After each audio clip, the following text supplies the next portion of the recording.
Arturo, toma nota, entonces poder nosotros también estar orando por todas esas peticiones. Voy a pedirle a Richard, por favor, Richard, si puedes hacernos el favor de hacer la oración, poniendo ante el Señor las diferentes peticiones y agradeciéndole al Señor por las respuestas que nos ha dado hasta el momento y por todas las que nos va a dar, definitivamente. Amén.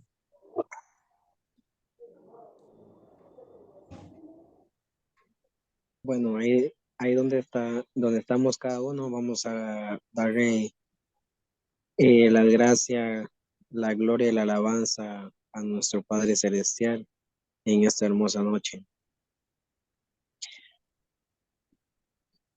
Voy a orar en los dos idiomas, primero en cabeca y voy a traducirlo en español. Amén. Sakegla bakafir bahero ishopa ekra hisa tsonya heke wekte vara hivikore jore bawa heke kaka jekunata bawonar hivikore wakeira hehami sadamir he ekra hir kanyer etka hehami heke wekte sate bainshi kahivikore kare kaska bawonero hivikore tsantara heke bako sasa kawato mai hawa tsonska hewa ke shopa ekla heke baiwa ki hami baiwa oroi hami ki satapanaska hivikole onakle baiwa oroi hami.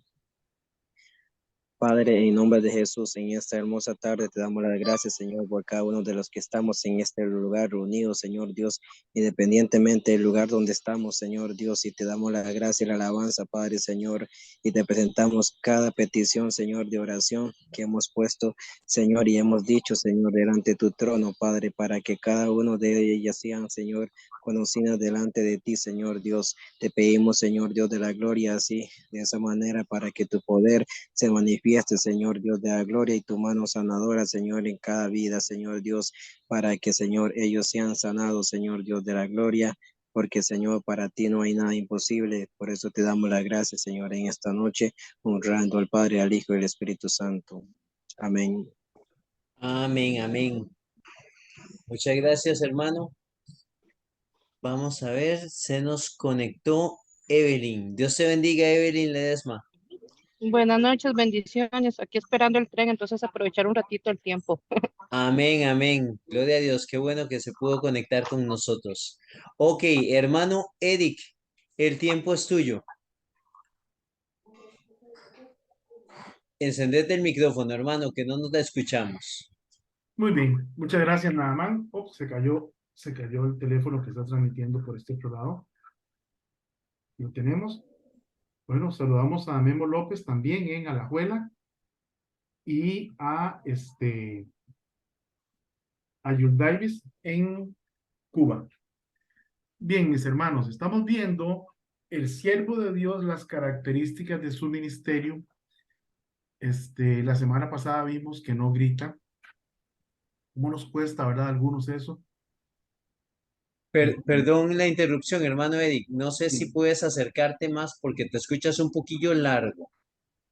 Vamos O a ver. no sé. Ajá, ¿Mejor? mejor. Muy bien, muy bien. Entonces decía, voy a levantar la voz un poquito, pero para efectos del micrófono. Con la última actualización de Windows noté que tanto para escuchar como para hablar, algo pasa con el micrófono. Entonces voy a hablar un poquito más fuerte que de costumbre. Bien, decía que cómo nos cuesta a veces, ¿verdad? Cuando nos salimos de nuestras casillas o perdemos nuestro control o nos ofuscamos, cómo nos cuesta mantener la serenidad y la calma a algunos. Hay otros que son muy ecuánimes y logran mantenerla. A mí me cuesta muchísimo, ¿verdad? A mí me cuesta muchísimo y le pido al Señor que me ayude a, a aprender a controlar esa parte de mi temperamento. Diré a mi mamá la mala crianza, ¿verdad? Que la controlemos. Y hoy vamos a ver otra característica del siervo de Dios y es que no destruye al que está herido. Dice Isaías 42:3, no quebrará la caña cascada, ni apagará el pábilo que humeare. Por medio de la verdad traerá justicia. Y en Isaías 49:6 dice, poco es para mí que tú seas mi siervo para levantar las tribus de Jacob y para que restaures el remanente de Israel. También te di por luz de las naciones, para que seas mi salvación hasta lo postrero de la tierra. Fueron características del siervo de Dios descrito en Isaías, demostradas por Jesús durante su ministerio. Suavidad y mansedumbre con lo débil y titubeante, pero firmeza y tenacidad para realizar su trabajo. Esas expresiones son figuras para expresar la fragilidad del hombre y la mansedumbre del siervo de Dios para soportarla. Qué difícil es, mis hermanos, cuando llega una persona que fue sorprendida en alguna falta y en la iglesia, en lugar de restaurar a esa persona, la comemos viva. Es objeto de críticas, de acusaciones, de señalamientos, de discriminación. Es marginada. Esa no es la iglesia que Jesús quiere. Ni es el trato que Dios nos da. Porque si así fuera, ninguno de nosotros estaría aquí. No habríamos podido orar hoy, porque no nos escucharía el Señor. Y gracias, Richard, por esa hermosa oración en Cabecar, lengua indígena de nuestro país. Qué lindo escucharlo. Y qué lindo que también nos haya traducido la oración para saber nosotros qué fue lo que usted le dijo al Señor y lo que le pidió.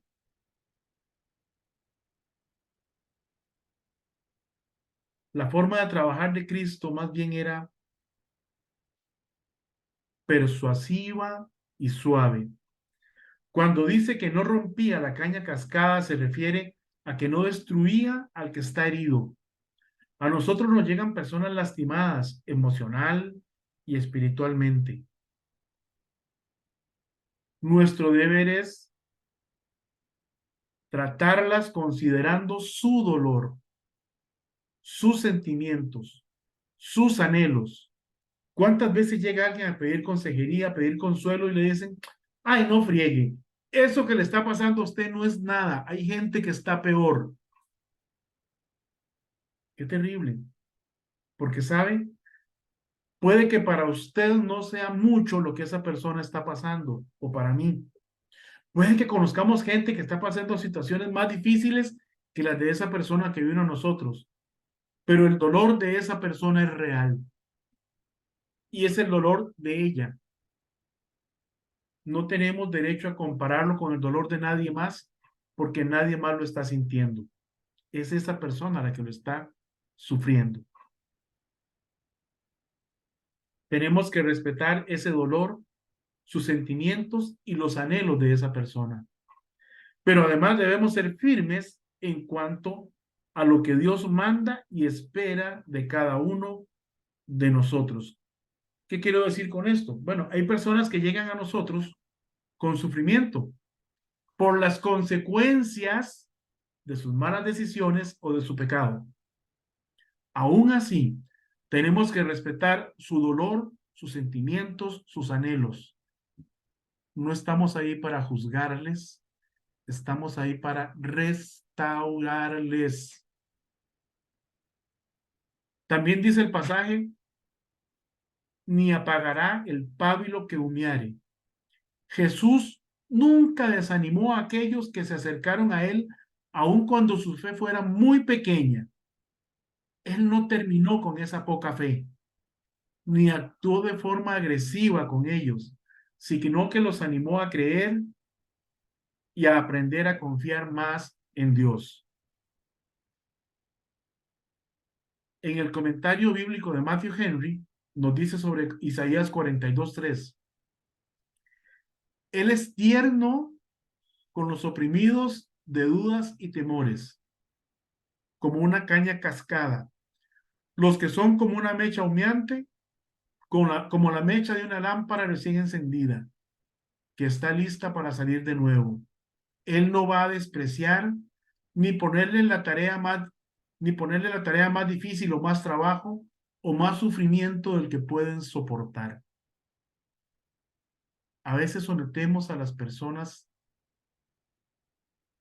que están pasando por alguna situación difícil a cosas que ni nosotros mismos querríamos someternos. Y a veces con nuestra mirada, con nuestras palabras, con nuestra actitud, les condenamos. Les juzgamos y les sentenciamos. Les hacemos sentir indignos. Pero el siervo de Dios, Jesús, no vino para condenar al mundo, sino para que el mundo fuese salvo por él. Veamos Juan 3:17. Porque no envió Dios a su Hijo al mundo para condenar al mundo, sino para que el mundo sea salvo por él. Y Juan 12:14 nos dice, al que oye mis palabras y no las guarda, yo no le juzgo, dice Jesús, porque no he venido a juzgar al mundo, sino a salvar al mundo. Vean que estamos hablando de Jesús humano cumpliendo la misión que Dios le dio para su ministerio terrenal. Ese Jesús del que estamos hablando ya no es el mismo que tenemos hoy, porque el Jesús que va a regresar es un juez justo, poderoso y un guerrero valiente que va a derrotar a todos sus enemigos. No nos equivoquemos, ¿verdad? El Jesús que está en los cielos no es exactamente el mismo que caminó en esta tierra. Ahora tiene un cuerpo glorificado, fue exaltado por Dios hasta lo sumo y un día va a venir a reclamar con poder y gloria lo que es suyo. Pero este Jesús que dijo estas palabras fue un hombre de carne y hueso que se sometió enteramente a la voluntad de Dios y que vino a servir a todos aquellos que le rodearon. Por eso él dice, al que oye mis palabras y no las guarda, yo no le juzgo, porque no he venido a juzgar al mundo, sino a salvar al mundo. Y sabe que usted y yo no estamos aquí para juzgar a nadie, sino para mostrarle a los demás el amor de Dios. Y si ese amor no está en mí, no puedo mostrarlo. Yo no puedo dar lo que no tengo. Sabemos que es claro que quien no obedece la palabra de Dios probablemente no conoce a Dios o probablemente sea un hijo de Dios en rebeldía. En ambos casos, el trato amoroso y considerado debe prevalecer. No estoy hablando de tolerar el pecado. No estoy hablando de decir, ay, no se preocupe, es un pecadillo cualquiera. No, no estoy hablando de eso. Tenemos que confrontar a la persona con su pecado, pero no humillarla. Adelante, mi hermano Arturo.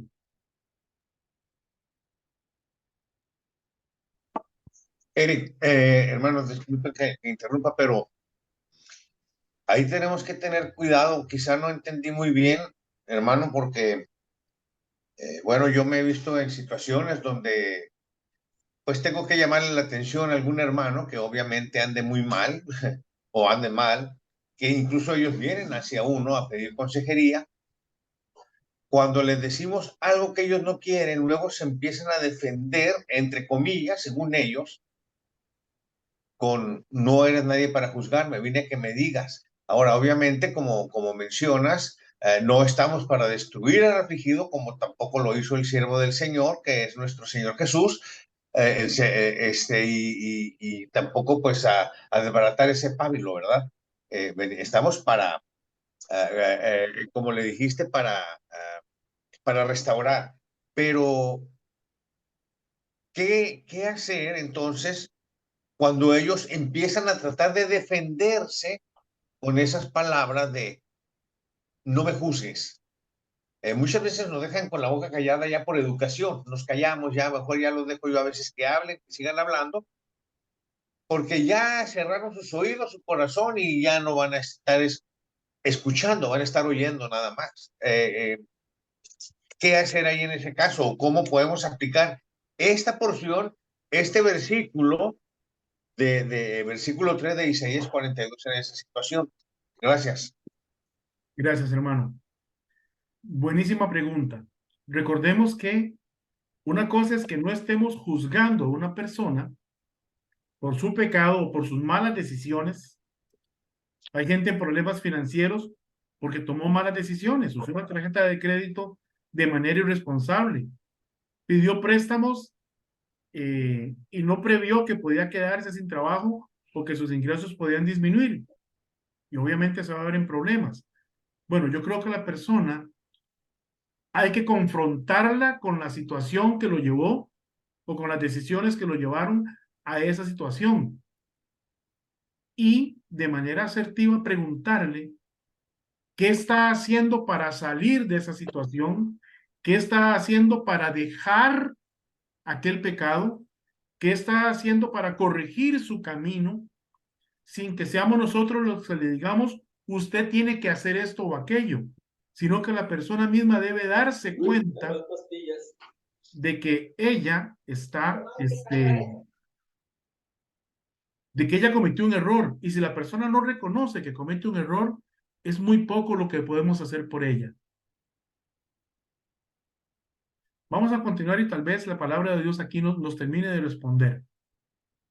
Decía que entonces, sin importar el caso, el trato amoroso y considerado debe prevalecer, aunque conlleve la disciplina necesaria. Por ejemplo, suspender a alguien de sus responsabilidades en la iglesia porque su comportamiento no es adecuado, porque su testimonio no es acorde con lo que Dios pide en su palabra.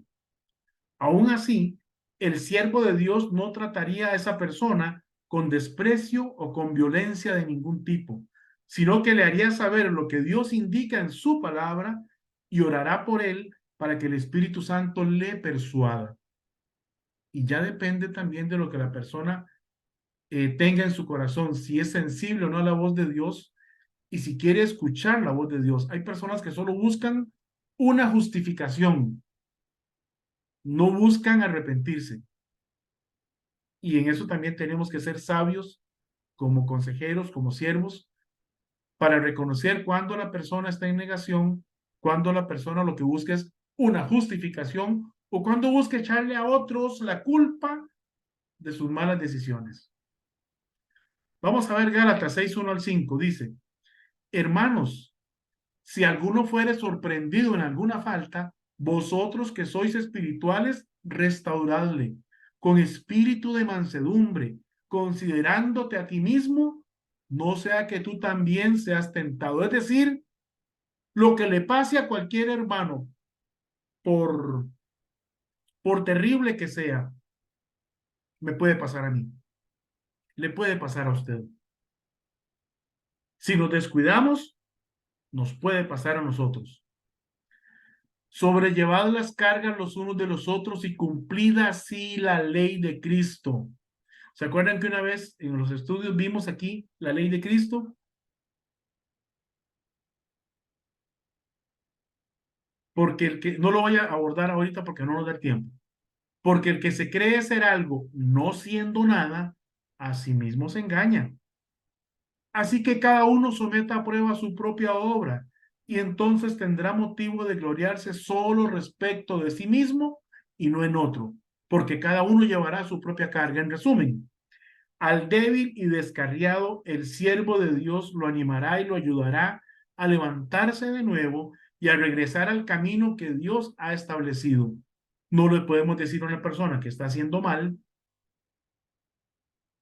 que no está haciendo mal. Si está caminando por mal camino, hay que decirle con la palabra de Dios, y aquí es importante que la persona entienda que es la palabra de Dios la que le está indicando su mal camino y no soy yo el que le está juzgando. Ahora, si la persona no quiere oír razones, no las va a escuchar, no importa dónde las lea o quién se las diga.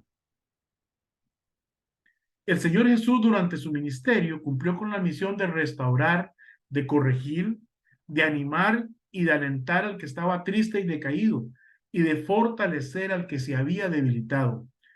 Él no toleró el pecado, pero tampoco permitió que se destruyera a alguien por algún pecado en que fuese sorprendido. Tampoco toleró la injusticia. Vamos a ir a Juan 8, 1 al 11, una historia que todos conocemos. Juan 8, 1 al 11. La mujer adúltera. Veamos qué pasó ahí. Dice, y Jesús se fue al monte de los olivos y por la mañana volvió al templo y todo el pueblo vino a él. Y sentado él les enseñaba. Entonces los escribas y los fariseos le trajeron una mujer sorprendida en adulterio y poniéndola en medio. Voy a llegar hasta ahí de momento. ¿Qué falta?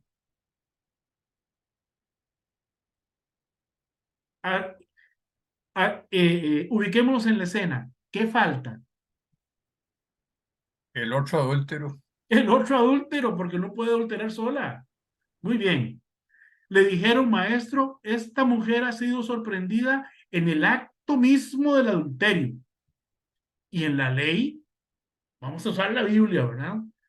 En la ley nos mandó Moisés a apedrear a tales mujeres. Vamos a tejiversarla también un poco, la palabra de Dios, ¿ah? Tú pues, ¿qué dices? Mas esto decían tentándole para poder acusarle. Pero Jesús, y aquí lo que quiero que abordemos es la actitud de Cristo como siervo de Dios. Pero Jesús, inclinado hacia el suelo, escribía en tierra con el dedo. Como la Biblia no dice qué estaba escribiendo, no me voy a poner a pensar en qué estaba escribiendo. Como dice mi pastor, yo hablo donde la Biblia habla y callo donde la Biblia calla. Y aquí la Biblia calla. No dice qué escribía Jesús. Y como insistieran en preguntarle, se enderezó y les dijo, el que de vosotros esté sin pecado, sea el primero en arrojar la piedra contra ella. Si entiendo el contexto de este pasaje, él estaba hablando de adulterio. E inclinándose de nuevo al suelo, siguió escribiendo en la tierra. Pero ellos, al oír esto, acusados por su conciencia, salían uno a uno, comenzando desde los más viejos hasta los postreros, y quedó solo Jesús y la mujer que estaba en medio. Enderezándose Jesús, y no viendo a nadie sino a la mujer, le dijo, mujer, ¿dónde están los que te acusaban? ¿Ninguno te condenó? Ella dijo, ninguno, Señor. Entonces Jesús le dijo, ni yo te condeno. Hasta ahí todo muy lindo, pero es lo que le dice, vete y no peques más. Y creo que esta es la forma de tratar al que ha caído en pecado. Y si la persona es receptiva, va a entender y va a buscar cómo volver a vivir una vida santa. Si ella fue sorprendida en el acto mismo del adulterio, sabemos que no estaba pecando sola, pero solo a ella iban a apedrear. Con misericordia y sabiduría, Jesús le salvó la vida y demostró a quienes pretendían apedrearla que ellos mismos deberían ser apedreados. Con una sola pregunta, el que esté libre de pecado, tira la primera piedra. Y siguió en lo suyo. Ya ninguno se atrevió, ¿verdad? Versos 7 al 9. Y como insistieran en preguntarles, se enderezó y les dijo, el que de vosotros esté sin pecado, sea el primero en arrojar la piedra contra ella. E inclinándose de nuevo hacia el suelo, siguió escribiendo en tierra. Pero ellos al oír esto, vea que no dice que estaban leyendo lo que él escribía. Al oír esto, ¿qué? ¿Están libres de pecado alguno? Ese tira la piedra. Acusados por su conciencia, salían uno a uno, comenzando desde los más viejos hasta los postreros, y solo quedó Jesús y la mujer que estaba en medio. O sea, todos habían adulterado. Y en un acto de amor, le animó a dejar su pecado, la hizo sentir digna otra vez del amor de Dios y la animó a continuar viviendo de manera santa. Muchas veces la persona que se nos acerca no se siente digna.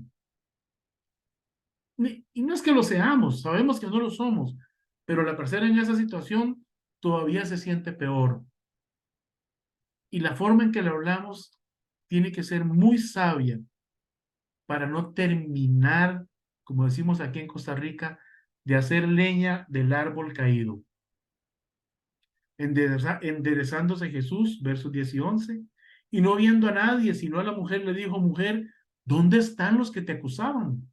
¿Ninguno te condenó? Ella dijo: ninguno, Señor. Entonces Jesús le dijo: ni yo te condeno, vete y no peques más. Nuestra congregación, y probablemente otras congregaciones, también tienen estatutos y reglamentos de disciplina, comités de ética, y por medio de esos mecanismos aplican medidas disciplinarias a los que sorprenden en pecado. Pero ¿cuántos líderes hoy en día se esfuerzan en buscar a esa persona que ha sido puesta en disciplina para animarla, para ayudarle a ser restaurada emocional y espiritualmente? Es decir, hay iglesias en las que ponen a una persona en disciplina y luego es como si esa persona no existiera. Y si el domingo no vino, ay, mejor que ese pecador, esa pecadora no vino a la iglesia, porque qué mal testimonio que esté aquí con nosotros. Pero el siervo de Dios, en cambio, deja lo que está haciendo, va a la casa de esa persona y le hace sentir que es importante para Dios y para él. Porque créame, si no le hago sentir al que está al frente mío que es importante para mí, esa persona quizás no pueda sentir que es importante para Dios. Porque se supone que el que lleva la palabra va en representación de Dios.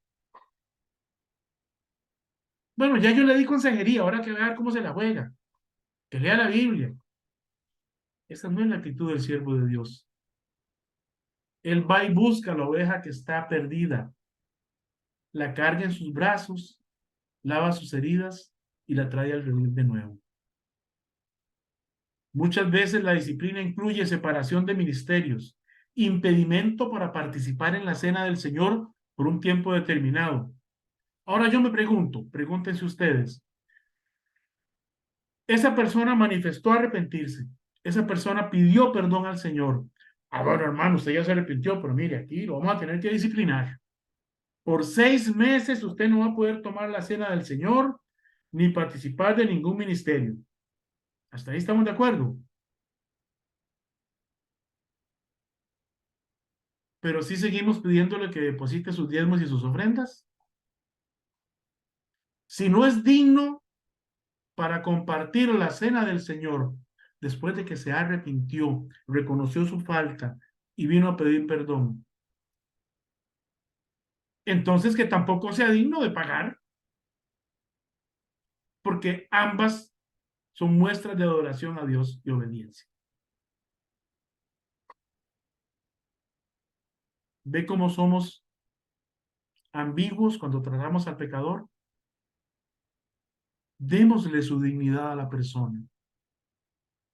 Esa dignidad que le da Dios cuando le perdona.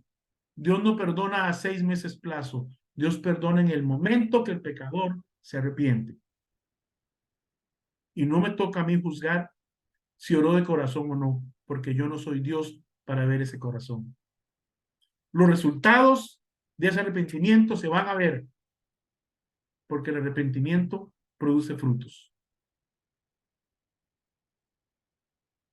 La disciplina es bíblica, yo creo en eso, pero no el quitar la dignidad al hermano que ha caído en pecado. La disciplina es para restauración. Y eso quiere decir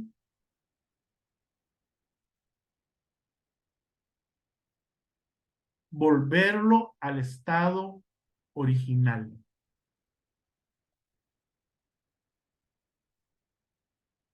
Volver al estado anterior. Veamos Gálatas 6:1 de nuevo. Hermanos, si alguno fuere sorprendido en alguna falta, vosotros que sois espirituales, restauradle con espíritu de mansedumbre, considerándote a ti mismo, no sea que tú también seas tentado. Ahora vamos a hacer énfasis en 3 partes de este versículo. La primera palabra es restaurarle, catartizo, que significa hacer apto, completar totalmente, es decir, reparar o ajustar. Si tengo algo que no funciona, lo reparo y una vez reparado, le vuelvo a dar uso, ¿cierto? No le doy 6 meses para ver si de verdad quedó reparado. Si mi mouse, que me ayuda a moverme aquí en la pantalla, deja de funcionar y yo sé repararlo, lo reparo. Pero no lo pongo ahí 8 días para ver después de 8 días si de verdad funciona. Inmediatamente lo pruebo. Y si funciona, inmediatamente lo uso. La siguiente palabra que quiero analizar es mansedumbre, del griego prautes, que quiere decir dulzura, apacibilidad, humildad. Corrija al que cayó en pecado con dulzura, con apacibilidad, con humildad. ¿Por qué? Porque hoy es él, mañana podría ser usted el que está en esa silla de los acusados. Para corregir a alguien de esta manera, primero necesitamos estar llenos del amor de Dios, para que ese amor que viene de Dios fluya a través de nosotros y se refleje en el trato que le damos a la persona que estamos corrigiendo. Y el amor solo tiene una respuesta. Nosotros amamos a Dios porque Él nos amó primero.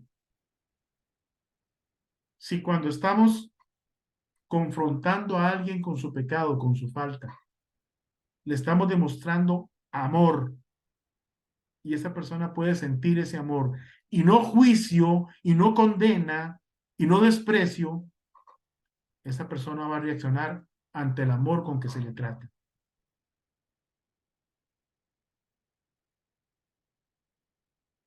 La tercera, finalmente, es más bien una frase: considerándote a ti mismo. Scopeo, seautu, son 2 palabras. Scopeo significa considerar, apuntar a, y seautu, tú mismo. Es decir, en lugar de apuntar hacia afuera, apunte hacia adentro.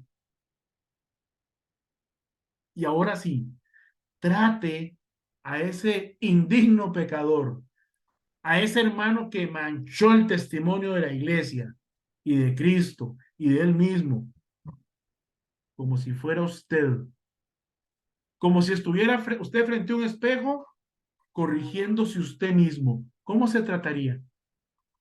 ¿Qué se diría usted? ¿Qué desearía usted que alguien le diga para que usted vuelva a su estado anterior? La restauración de un hermano que ha caído en pecado conlleva la misma tarea de cuidar y sanar a un enfermo. ¿Verdad que un enfermo no se le deja tirado en la cama y que vea cómo se la juega?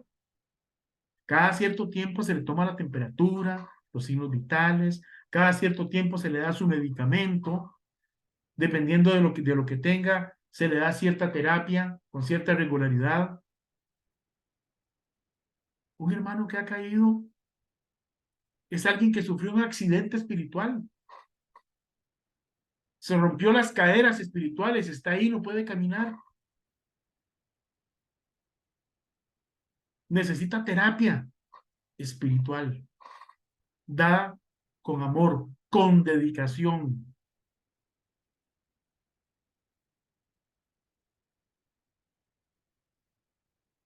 Hay que darle la medicina espiritual que requiere. Primero, la persona debe entender que está mal lo que hizo, que eso le hace daño a su relación con Dios y hay que persuadirlo con amor para que se tome la medicina. Ninguna medicina sabe rico, todas saben feo, y comience a sanar. Esta tarea demanda tiempo, dedicación y esfuerzo de parte del siervo de Dios.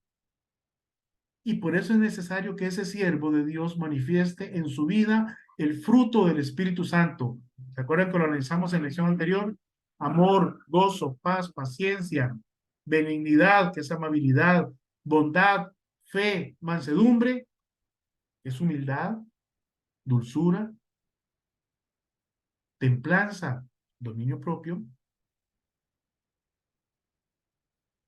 Si el siervo de Dios no está dispuesto a servir al que ha caído, entonces no está haciendo su labor de siervo, no es siervo.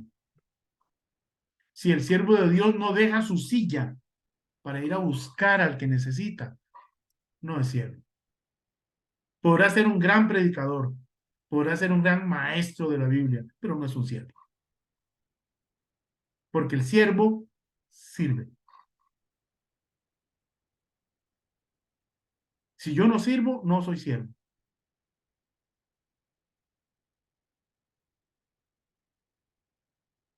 Las personas lastimadas por el pecado, que están sufriendo las consecuencias de sus malas decisiones, no necesitan ser criticadas, juzgadas ni condenadas.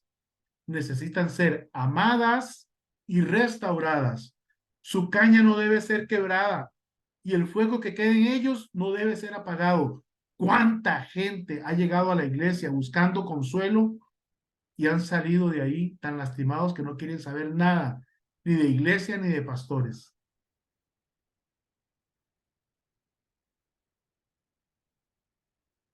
Esas personas necesitan que el siervo de Dios restaure esa caña para que vuelva a ser fuerte y que avive ese fuego para que vuelva a alumbrar en medio de la oscuridad. Y si el siervo de Dios no hace su labor, dará cuenta a Dios por eso.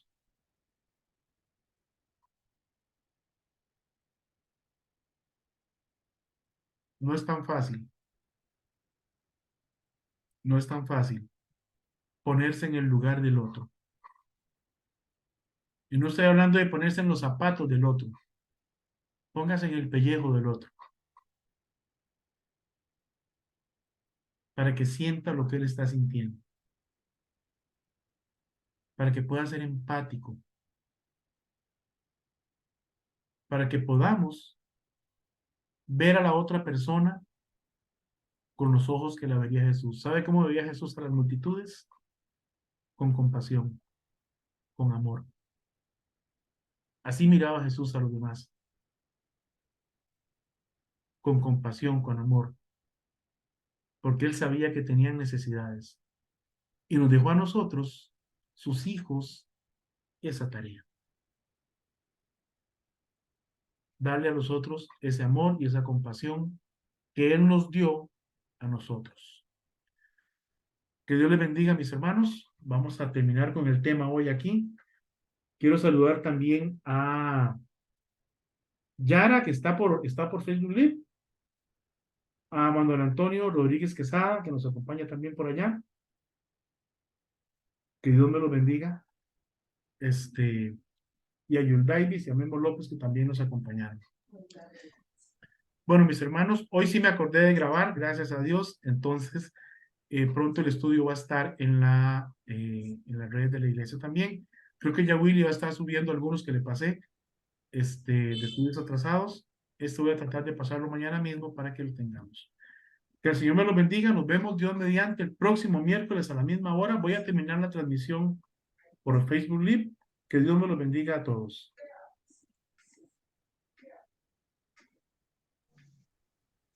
Bien. Amén, amén. Y vamos a terminar la Bendiciones a transmisión por todos. aquí.